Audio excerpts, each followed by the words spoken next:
బంగారం షాపు ప్రారంభోత్సవం అంటే మహిళలు పెద్ద సంఖ్యలో తరలి రావడం సహజం. కానీ విజయవాడలో మాత్రం యువకులు ఎగబడ్డారు. వందల సంఖ్యలో తరలి వచ్చిన యూత్ ను కంట్రోల్ చేయడం పోలీసుల వల్ల కాలేదు. ఇంతకీ వాళ్లు బంగారం కొనేందుకు వచ్చిన కస్టమర్లు కాదు, అంతా మహేష్ బాబు ఫ్యాన్స్. విజయవాడ బందర్ రోడ్లో జ్యువెలరీ షాప్ ప్రారంభోత్సవానికి హీరో మహేష్ బాబు వచ్చారు. షాప్ బయటకు వచ్చి చేయి ఊపగానే అభిమానులంతా ఖుషైపోయారు.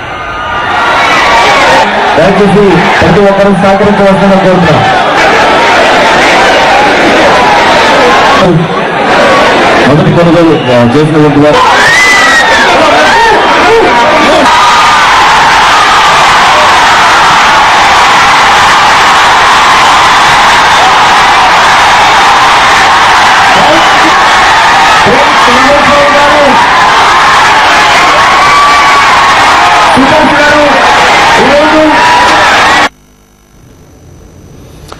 సీతమ్మ వాకిట్లో సినిమాల చెట్టు గొప్ప చిత్రమని, మల్టీ స్టారర్ అని చెప్పి దాన్ని మణించవద్దని మహేష్ బాబు విజ్ఞప్తి చేశారు. సినిమా విజయాన్ని బాగా ఎంజాయ్ చేస్తున్నానన్నారు. నిర్మాత, దర్శకుడితో కలిసి విజయవాడలో ఆయన సక్సెస్ మీట్ లో పాల్గొన్నారు. విజయవాడ అంటే తనకు సెంటిమెంట్ అని మహేష్ తెలిపారు. అభిమానులు రూపొందించిన క్యాలెండర్ ను మహేష్ ఆవిష్కరించారు.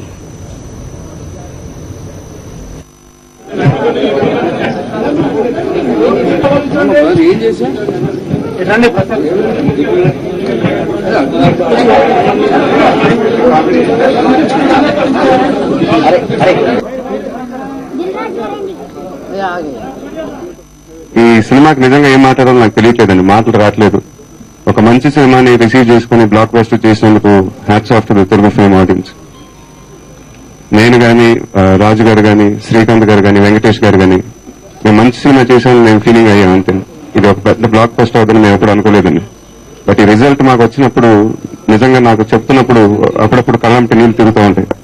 చాలా ఆనందంగా ఉంది. బట్ సీతమ్మ వాకిట్లో సినిమాల చెట్లు చాలా మంది ఎక్కువ ఆర్టిస్టులు ఉంటారు.